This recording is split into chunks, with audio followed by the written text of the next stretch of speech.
नमस्कार सहकाऱ्यांनो.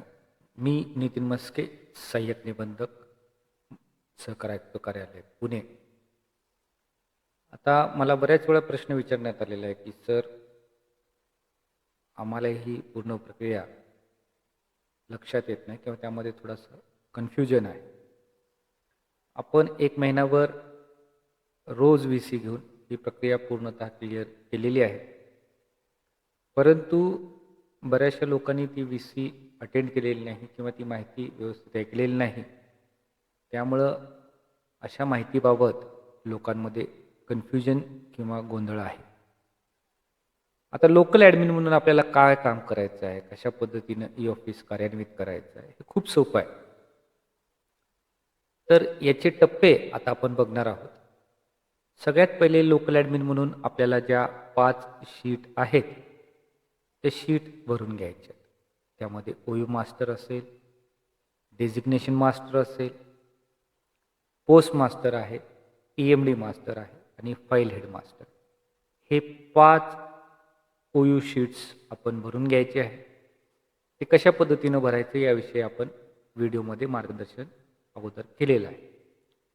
हे 5 ओयू शीट भरल्यानंतर हे ओयू शीट आपण आपले जिल्ह्याचे कार्यालय, विसनी कार्यालय किंवा मग आयुक्त कार्यालय यांच्याकडून तपासून घ्यायचे आहेत.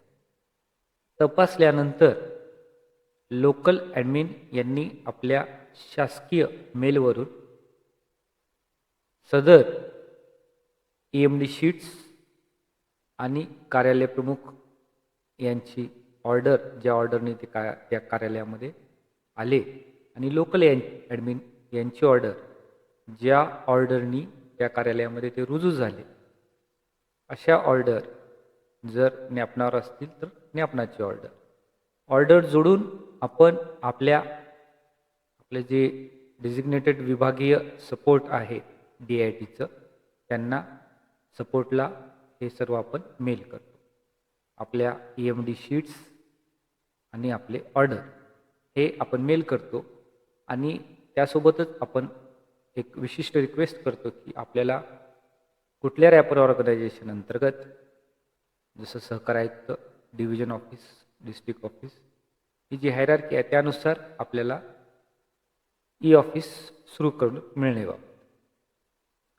तर ही रिक्वेस्ट आपण पाठवल्यानंतर साधारणतः 24 ते 36 तासामध्ये आपली रिक्वेस्ट DITकडून ॲप्रूव्ह होते आणि ती ॲप्रूव्ह झाल्यानंतर आपल्याला तसा मेसेज आपल्या शासकीय मेलला येतो. शासकीय मेलला ॲप्रूव्हलचा मेसेज आल्यानंतर आपण पुढची स्टेज काय आहे, तर आपण लोकल ॲडमिन या अकाउंटमधून एम्प्लॉई डाटा भरून घ्यायचा. म्हणजे प्रत्येक कर्मचाऱ्याचा जो वैयक्तिक डेटा आहे, पर्सनल माहिती आहे, ती आपण त्या सिस्टममध्ये भरणार आहोत. तर ते स्टेजेस काय आहे त्याच्यामध्ये, तर पहिले आहे एम्प्लॉई डाटा भरणे, म्हणजे कर्मचाऱ्याची माहिती भरणे. दुसरं आहे आपल्या ऑफिसची हायरार्की, जी पदांची हायरार्की आहे किंवा पोस्ट डाटा भरणं, हे दुसरं स्टेज आहे. तिसरी स्टेज आहे की आपण पोस्ट तयार केले, एम्प्लॉईची माहिती तयार केली, पोस्ट आणि एम्प्लॉई यांचं मॅपिंग करणं.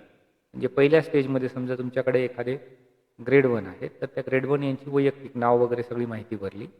दुसऱ्या स्टेजमध्ये आपण ऑफिसमध्ये जे ग्रेड 1चं पद आहे ते ई-ऑफिसमध्ये तयार करतो. तिसऱ्या स्टेजमध्ये हे जी व्यक्ती आहे त्यांचं आपण माहिती भरली आणि हे पद यांचं मॅपिंग करतो. ठीक आहे. जसं आता समजा माझं नितीन मस्के म्हणून माझी सगळी वैयक्तिक माहिती एम्प्लॉई डाटामध्ये भरली. त्यानंतर एक असिस्टंट रजिस्ट्रारचं पद तयार करण्यात आलं.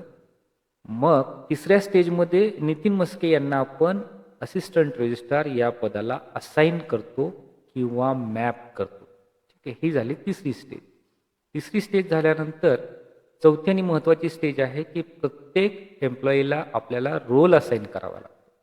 जर रोल असाइन केलं नाही तर त्यांना ई-ऑफिस प्रणालीमध्ये लॉग इन केल्यानंतर एरर मेसेज येतो, employee data does not exist म्हणून. ठीक आहे.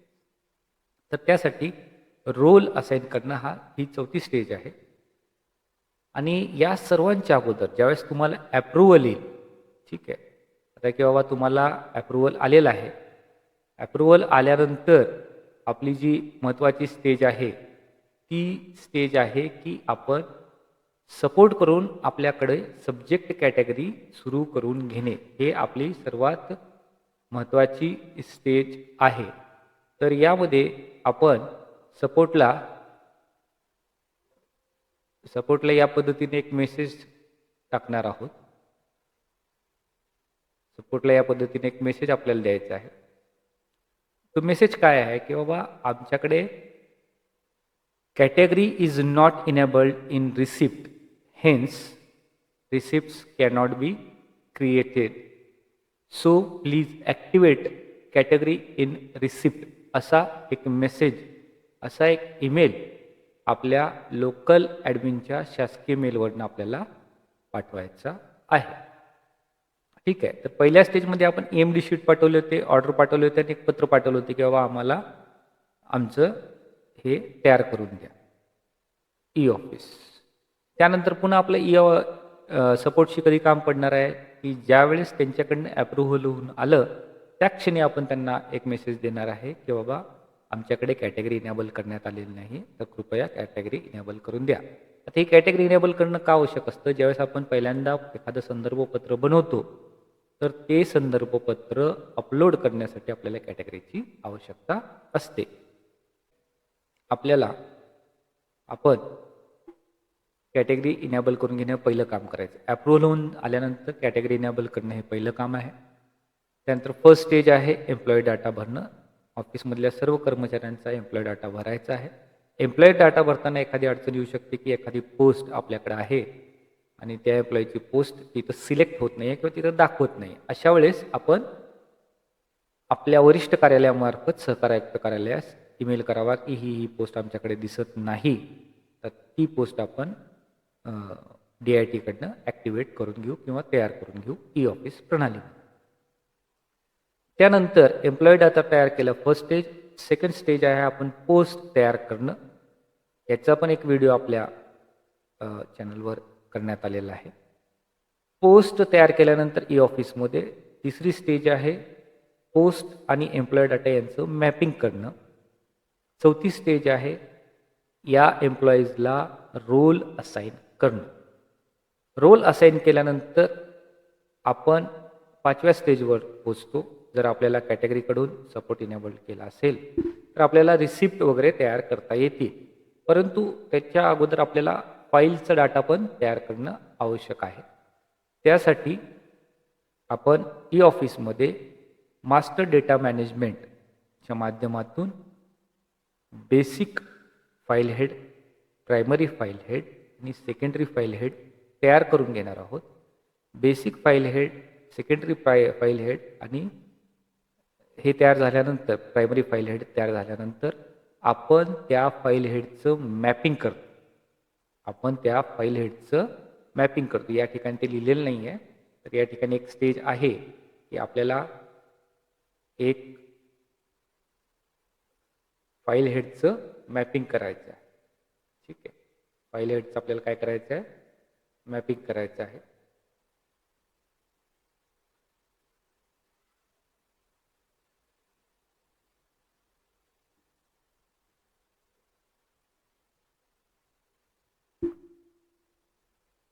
File head mapping. तर फाईल हेड मॅपिंग आपल्याला करायचं आहे. फाईल हेड मॅपिंग केल्यानंतर आपली ई-ऑफिस प्रणाली कार्यान्वित झालेली आहे. त्यानंतर प्रत्येक कर्मचाऱ्यांनी लॉग इन करायचं आहे ई-ऑफिसमध्ये. ते कसं करायचं हे आपण दिलेलं आहे. तर या ठिकाणी EMD फाईल तयार करण्यापासून फाईल हेड मॅपिंग करण्यापर्यंत सर्व स्टेजेस जर आपण पार केले असतील तर लोकल ॲडमिनचं 100% काम पूर्ण होतं आणि त्यानंतर सर्व कर्मचाऱ्यांना लॉग इन करून त्या सिस्टममध्ये ई-ऑफिस प्रणालीमध्ये काम करता येतं. तर आता ई ऑफिस प्रणाली आपली कार्यान्वित झालेली आहे. त्यानंतर काय करायचं, तर ई ऑफिसमध्ये महा ई ऑफिस .महाराष्ट्र.gov.in वर लॉग इन करायचं आहे आपलं. लॉग इन झाल्यानंतर तिथे आपलं डिजिटल सिग्नेचर हे रजिस्टर करून घ्यायचं आहे. ते कसं करून घ्यायचं याचा पण व्हिडिओ आपण दिलेला आहे. डिजिटल सिग्नेचर रजिस्टर झाल्यानंतर आपल्याला रिसिप्ट तयार करायचा व्हिडिओ आपण दिलेला आहे. त्या माध्यमातून आपले संदर्भीय पत्र आपण तयार करू शकतो. ते संदर्भीय पत्र एखाद्या ई फाईलमध्ये कसं ठेवायचं याविषयी आपण व्हिडिओ बनवलेला आहे. तर त्यानुसार ते ई फाईलमध्ये ठेवायचं.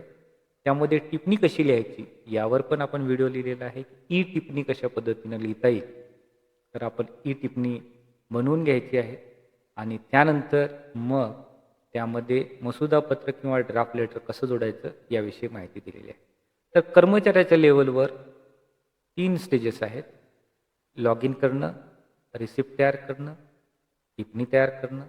रिसिप्ट तयार करणं आणि ते फाईलमध्ये ठेवणं, त्यानंतर टिप्पणी लिहिणं, मसुदा पत्र तयार करणं आणि मग ते अधिकाऱ्यांकडे पाठवणं. आणि ज्यावेळेस ते अधिकाऱ्यांकडे येईल त्यावेळेस अधिकारी त्यावर सही करू शकतात. ती कशा पद्धतीने करायची याविषयी पण आपण आपल्या व्हिडिओमध्ये माहिती दिलेली आहे. तर हा आपला फ्लो चार्ट आहे. अशा पद्धतीने या स्टेजेसमध्ये आपल्याला काम करायचं आहे.